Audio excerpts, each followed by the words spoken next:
I'm Gabe Lullo, and welcome to the Do Hard Things podcast. We're talking to go-to-market leaders and entrepreneurs who have conquered the challenges, the hustle, and the grind. Get ready for real talk, real insights, and no fluff.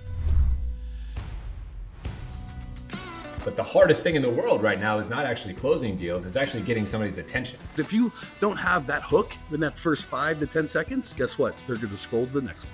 You need to go in and you need to make it sound like yourself. That's the biggest piece of the puzzle. And I promise you, we can all tell. The people that are trolls and the people that are haters never done the thing that you're doing. I love doing this podcast because I get a front row seat to some of the greatest minds in sales. Gone are the days of saying stay in your lane. When you're an executive leader and you're an enterprise-wide leader, there are no lanes. You've got to be partners. Curiosity is like when the type of questions you ask is sometimes the value that you bring. I need you to tell me when you're ready to buy or what you're ready to do. And I think it's changed so much into like adding more value. And if you're not doing that, then you're definitely going to come off as desperate. High pressure selling is like a dinosaur tactic at this point. No parent is like, oh, you should be a salesperson when you grow up, right? Everyone's like a doctor, lawyer, whatever crap. It's never salespeople. It's not your job to motivate people. It's your job to find motivated people. It's not cockiness. It's not arrogance. It's confidence knowing I know this and I know that I can help you. From where I started to where I am today is all because I learned how to sell. And there's too many people who have only been doing this for 5 freaking minutes. Sit down, close your mouth, actually go out there and get yourself beat up. Then come back and tell me if something is dead or not. That is exactly why I started this podcast, because right there, that's the epitome of doing hard things.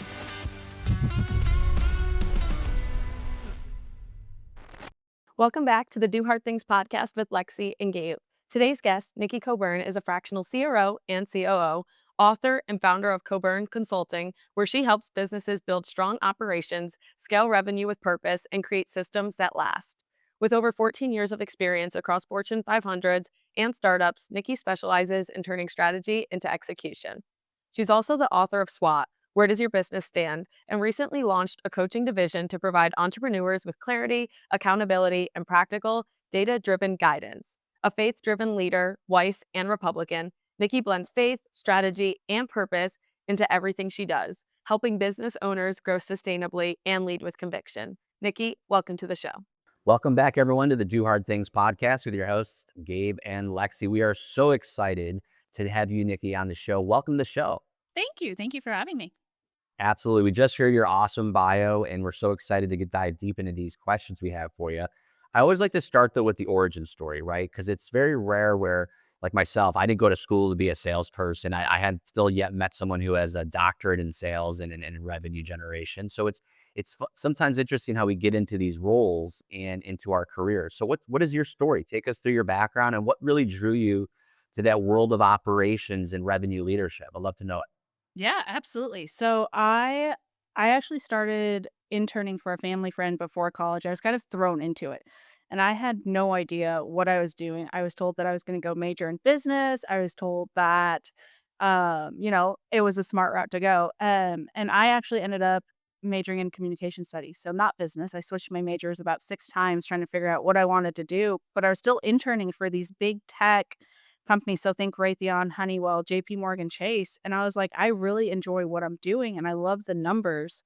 And so I'm glad that I got forced into it, but I'm also glad that I chose not to major in business either.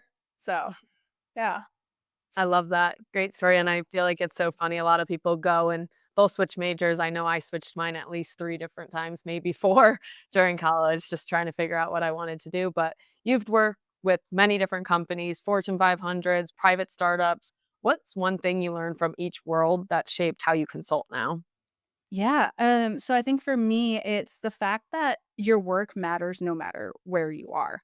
And your legacy is always being built. And so for me, I've always been told, oh, hey, you're working in Fortune 500 companies. You're just another cog in the machine. But at the end of the day, changing a budgeting process or changing a sales analytic process tends to last because companies don't like changing that a lot. And they don't change it until they have to. And so it was really cool getting told that by my mentor, someone who I look up to this day. And he was like, no matter what you do, work at it, knowing that it's going to be looked at upon even after you're gone. And so that's just what I do. I love being a steward of my work, but also for the people that I work for. Love it. So you've been running Coburn Consulting for over a decade, and doing that, so successfully. What was that turning point when you knew this was really the right path for you? Yeah, so I never worked for corporate America minus 2 years. So when I worked for Aaron Medical, and so I knew even before I went to college, that first internship that I had, I really struggled with knowing that people would tell me one thing to my face and then go and tell other people that I wasn't doing a good job. And it was just this continuous pattern during those internships where I was like, I knew I was doing a good job because I was being told it, and my performance reviews showed it, but then at the same time, I was hearing that I wasn't. And so very early on, I learned that I was just going to do my own thing. So I became an independent contractor with Wells Fargo, and I helped redefine their budgeting process. And then I went on to Nike and continued to do similar things. And it was just a really cool experience knowing that I still had the opportunity to go back to true corporate America and have that opportunity to learn under people who have been doing this 3, 4 years more, 30 years more than I have.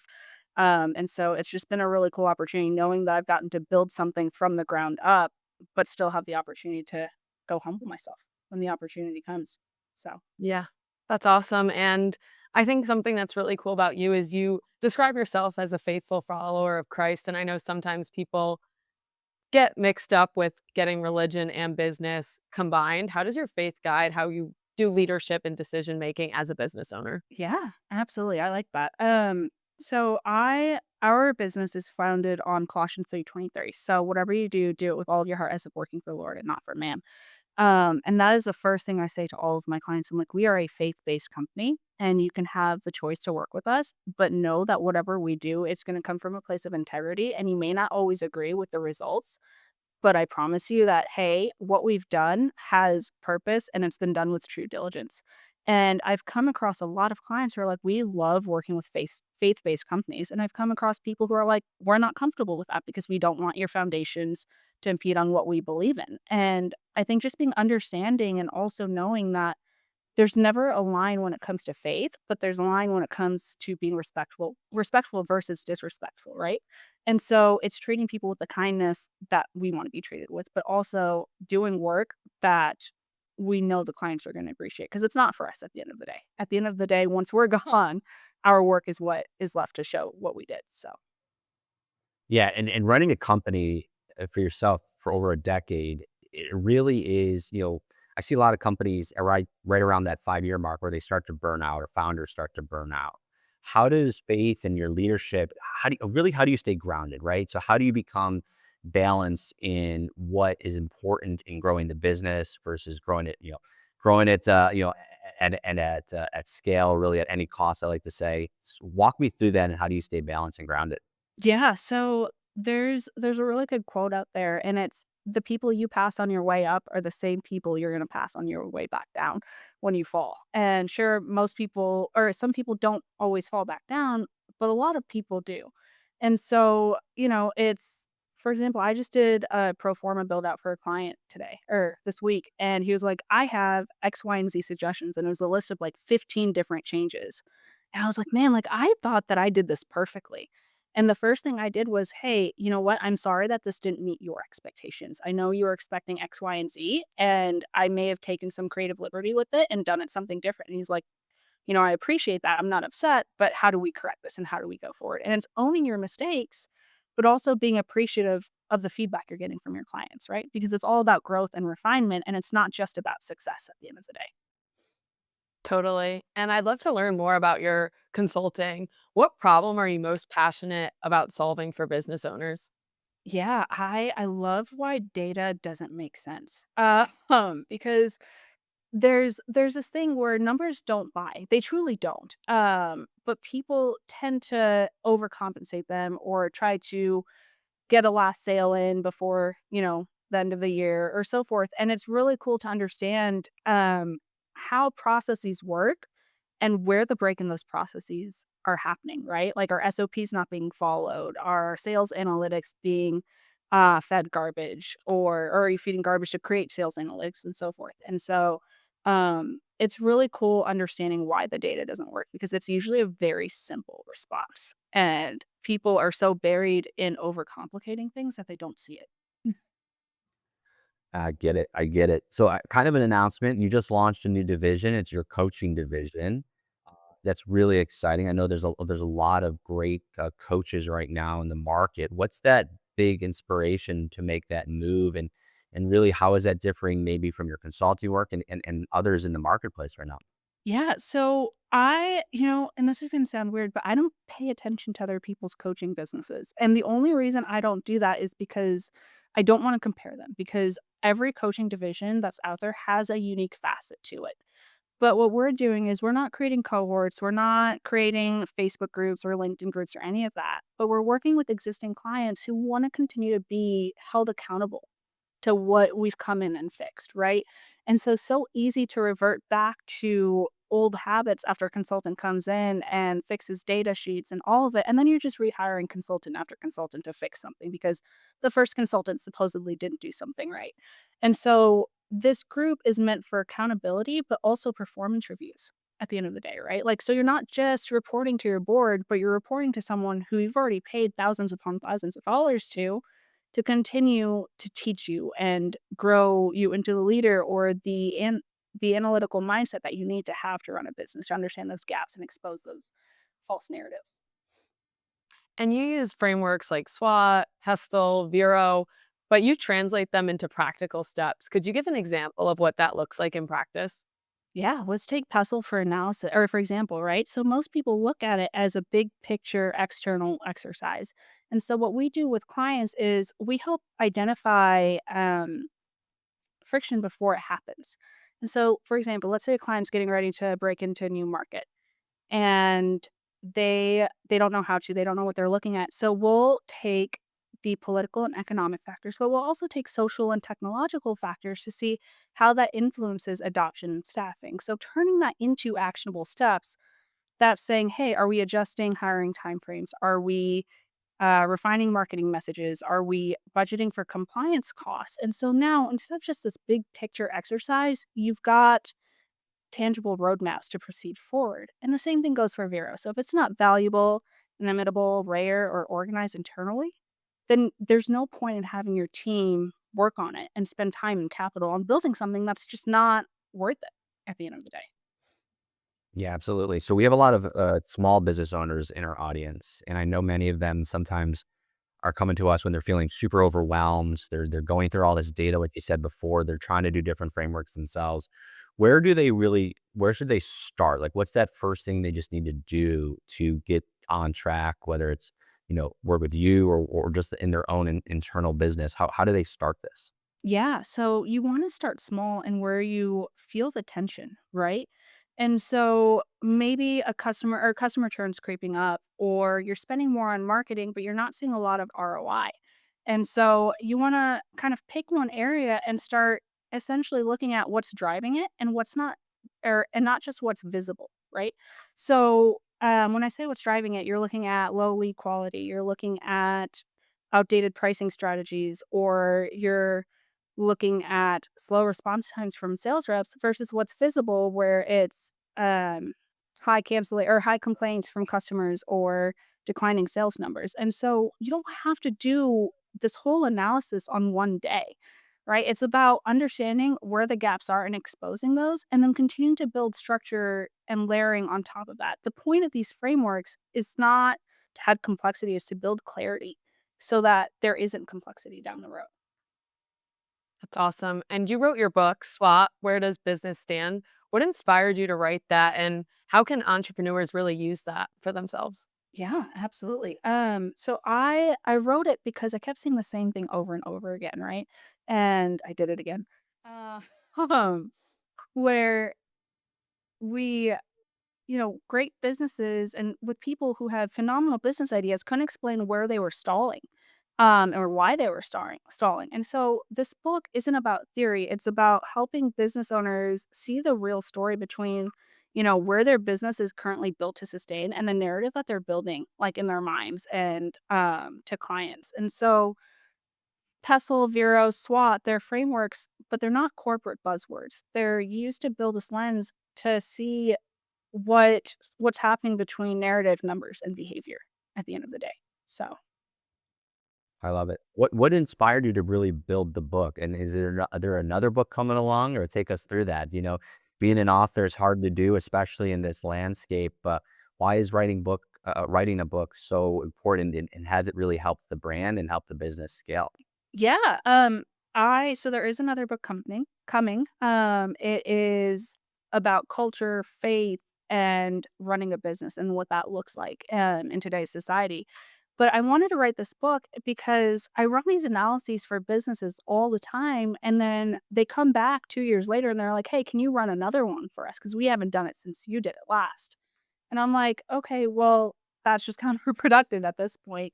I'm like, "Well, we don't really understand how to run it." And so I wrote it so that people could do things by themselves without feeling stuck. And it's broken down so simplistically where it's doable. And it's not just doable yearly, but it's a quarter over quarter framework book that's helped with different prompts. I know that sounds childish, but it's different prompts and different questions that challenges business owners to ask the hardest questions they can ask themselves. And so the book was fun. I wrote it because I was tired of owners having to hire people over and over again um, to do something that they can do on their own. Yeah. And speaking of the book content, putting yourself out there, a lot of entrepreneurs really overthink about posting on LinkedIn. What's your philosophy on creating content that is both professional and personal without crossing that line? Yeah, so this was actually the first year that I've truly posted on LinkedIn. If you go anything prior than like July of this year, there's nothing. I am radio silent. And so I met with a person who I respect who's in the same industry, and he was like, just post. Stop thinking about what other people think of you and just post what you feel is right. And so after everything happened in September, like with this whole political change after the assassination of Charlie Kirk, I was like, if I don't post my truth and if I don't post what my business is founded on, I'm not doing my business justice. And so like I said, we're founded on Colossians 3:23, but we're founded on principles that matter to us. And so we want to make sure that people know what they're getting into when they interact with us. They're getting genuineness, they're getting honesty, and they're getting authenticity at the end of the day. And so, yeah, I just posting isn't hard anymore. I think it's just more so how do I continue to match my tone where people know me as, the sarcastic, blunt, and direct person, but also still matching that business minded temperament at the end of the day. Posting isn't hard anymore. It's such a phrase that most people struggle with, myself included, because you feel like once you start posting, then you get into writer's block, and then you start getting into overthinking, and then you start figuring out, okay, what's your voice? Am I going to be telling stories? Am I going to just be teaching? Am I going to be training? So walk us through that. What is your positioning, and how are you positioning yourself? Because I love. Maybe we should do another podcast a year from now and see what happened since you started this journey. I really love it. But like, are you posting stories? Is it wins? Is it frameworks? Is it failures? Is it something else? Where are you finding yourself right now? Yeah, so I've noticed that people don't care about my posts as much when I post about business, if I'm posting about business directly. But they care about how it's integrated, right? And so I I post a lot about, my faith and talking about Jesus and talking about what that integration into operating a business looks like. And I constantly see comments, and it's such a blessing to see comments being like, this was really helpful. This was really inspiring. And it helps us know, how we want to run our business. And so it's really cool understanding, you know, that what I'm posting is somewhat of what people want to see, but also understanding what people wanna see more of. And so sometimes it's politics and it's honest to goodness right-wing politics, right? Because that's who I am. But then it's a heavy amount of faith after that. And then there's wins as well and failures. Like I said, like I think it's not a failure, but it's refinement where my client was like, "Hey, this wasn't exactly what I was looking for in this, and this aspect." And I got to post about it and I got to be like, "Hey, like this is where I struggled and I dropped the ball. And, this is why I appreciate clients who are honest and who speak up when they don't like something that they see." And so it's cool being able to tell those narratives, but also share the successes and share things about my faith and things I learn on a day-to-day basis when, it's 10 o'clock at night some nights and I'm like, I just want to go to bed. But I love that, and I love that you just started this year. Have you been following a certain system, just posting what comes to mind? I know a lot of business owners really wanna get started and be consistent, but they don't know if there's a correct system or if they should just go with what comes to mind. How are you, yeah. navigating that? So it's interesting because when I was traveling for our wedding reception, so we've been married for a year and a half, but we had a wedding reception in Vermont and I was like, I'm just going to schedule everything, right? Because someone told me it needed to be posted between 7 and 9 a.m. And if it's not, then just don't post. And then I started seeing people post 2 or 3 times a day. I'm like, well, that's not 7 a.m. to 9 a.m. because that doesn't make sense. And so I was like, you know what? I'm gonna test different things and I'm gonna see what works and what doesn't work. And so there are days where I'll post at 11 a.m. and I'm like, cool, if people like it. If I get the impressions, great. If they don't, we'll do something different tomorrow. And so I tend to say things and do things the way I want to, which is both aggravating and funny sometimes. But I I don't follow a specific pattern with posting, but I post when it's right. And some days I miss, and that's just being human and not being prepared for life. But I kind of just do things the way they seem fit at the end of the day. I've learned that everyone has their own piece of advice, and not every piece of advice suits your lifestyle or schedule. Yeah, absolutely. So this has been amazing. Take us through. I got a final question for you. Again, you built this very successful firm. While you're staying true to your values and faith, which you talk about a lot, what is really personally defines success today? Like, what is your big achievement that you want to accomplish that is what we call success in the next few years? Yeah, so I think for me it's getting ready to sell in the next 5 to 6 years ish. And so getting prepared for that, building up the clientele, building up the profit from, you know, what we have right now to where it needs to be able to sell at the value that we want to be able to sell at. And so for me, success is fully exiting a chapter and knowing that I've done the work that I was called to do. And I did that with a grateful and a humble heart, learning more than I ever thought I would ever learn. And so it's been a really cool journey because for the most part, I am self taught. Um, but I've also had the opportunity to go back and lean on mentors and learn from mentors and take classes and just develop. And so being at this point, it's humbling. And getting to talk to people and share that aspect where it's like, hey, we're getting to a point where we want to sell and we've done what we were called to do. And so yeah, it's been a fun journey. It's been a really fun journey. That's really exciting and such a great goal to look forward to as well as work towards. So, for the entrepreneur listening who feels stuck, unclear, what's the one question they should ask themselves before they seek outside coaching or consulting help? Yeah, absolutely. I think they need to ask themselves, am I able to look at my business without emotion? And so, what that kind of looks like is when you data tells you what's happening and objectivity tells you why it's happening.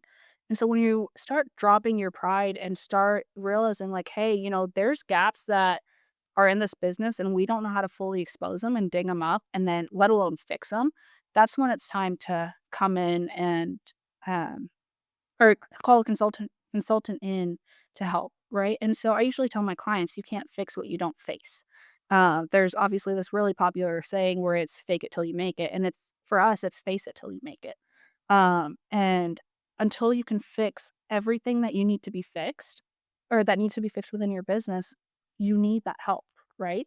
Because if you're emotional and you're like, oh, I'm always right, or I'm always, I know exactly what's going on, you've essentially created this division between narrative and sustainability. And that's when businesses start to fail because they lose that structure. Awesome. Well, thank you so much for joining us on the show. My last question to you is, who is that right person that should be reaching out to you, and how do they get a hold of you? Yeah, absolutely. Definitely solopreneurs. I won't work with companies that are over 100 people. I just lose autonomy at the end of the day. But solopreneurs who have this business and have the capital to fund their business, right? Or whether they're going through funding or individual capital. Startups that are anywhere from 1 to 13 years old, I'll work with them. But definitely someone who has the passion to continue to grow their business and build and plant a seed that can turn into some really cool things. Awesome, Nikki. Thank you so much for joining me and Lexi. Guys. We appreciate it. And for everyone listening, keep doing the hard things, and we will see you on the next one.